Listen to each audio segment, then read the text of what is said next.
Welcome to Association Edge, brought to you by Kelly Dando Consulting. Here we share practical advice, smart strategies, and proven tips for leading boards, managing associations, and growing stronger organizations. Whether you're a board member, a volunteer, or an association professional, you'll find insights to help you lead with confidence and make an impact. This is your edge in association management. Let's get started. Okay, welcome to our first Team Talk Tuesday, where our team members from Kelly Dando Consulting get together with a topic that we see as important for board members and associations. We'll first start off with introductions. My name is Kelly Dando. I've been in association management for about 20 years now. Jamie? Hey, I'm Jamie. I have been in nonprofit management and association management for over 15 years.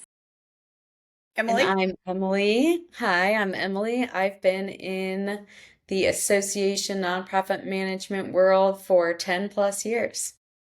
Awesome. So we are going to do this with different team members every week. And today's topic is how to run an effective board meeting.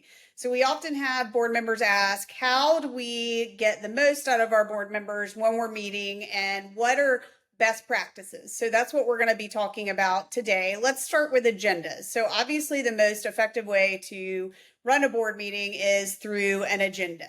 What do we like to see on the agenda? Do you, Jamie or Emily, have any feedback on what you see as a best practice on agendas? I typically like to see the last minutes being a part of that agenda, but also it's not really what's on the agenda, it's when the agenda is distributed. Very good point.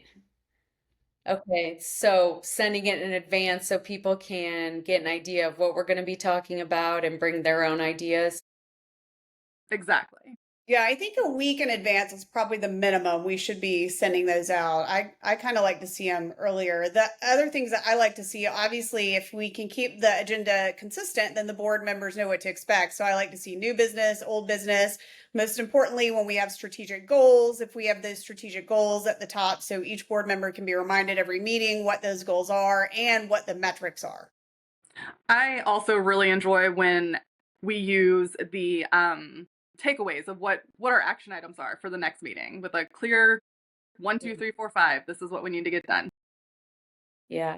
Yeah, that's a great point.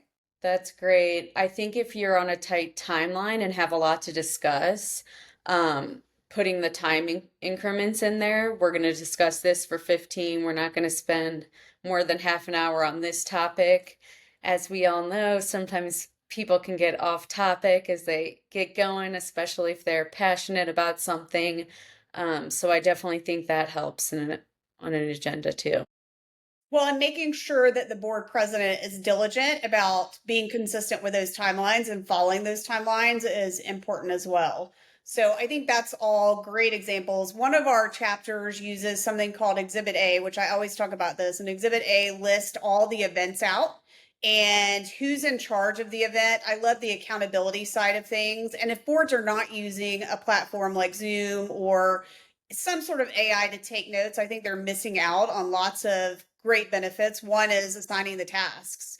I think it's important when you leave a meeting to know who's in charge of what's your admin doing, what are board members doing. But the Exhibit A that one of our clients uses is awesome because it'll say, hey, this June event, this person's in charge. And then every board meeting, there's accountability because the board reviews what their tasks are, what the deadlines are, and what has happened for that particular event. Are you all seeing anything else that you think is effective, similar to that? That sounds great.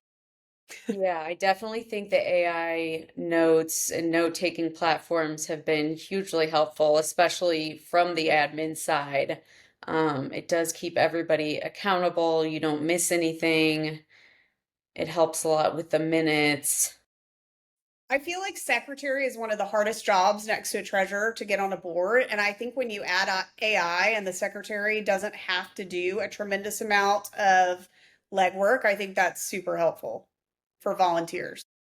Oh, y'all, I still like the pen and paper of taking notes. Call me old fashioned. I like them both. I'll do them both. I do too. Yeah, I still do both.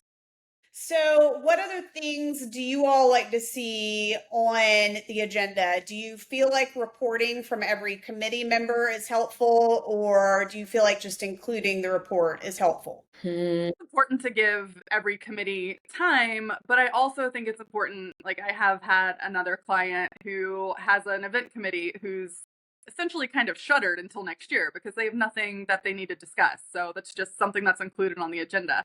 But they haven't noted that we're going to pick back up at this date. So everybody knows this is when we're going to start talking about it again. And I thought that was really helpful. Yeah, that keeps you accountable to that too. Definitely. So, in most cases, are you guys creating the agenda for boards, or are board members creating their own agenda? Mine's pretty mixed, I'd say. Mine is as well. I think we're doing a little bit more of the agenda creating nowadays than I had in the past, but it also, I think it helps me on the admin side of being able to be prepared for what's coming up. I think so too. Any other tips and tricks we can give to, let's say, a brand new board member who's never served on a board before on what he or she should look at on agendas or best practices? I definitely think historical data is going to be your best bet for that. So look at what's been done in the past. And if you're new coming on, then it's really your time to shine. If you want to tweak it, then it's time to make some changes. But I don't think you can really go wrong with the tried and true of what's been already happening. I agree. All right. Well, that concludes our first Team Talk Tuesday. So thank you, everybody, for watching this. And put in the comments if you have any other things that you'd like to hear about from our team. Thanks, guys.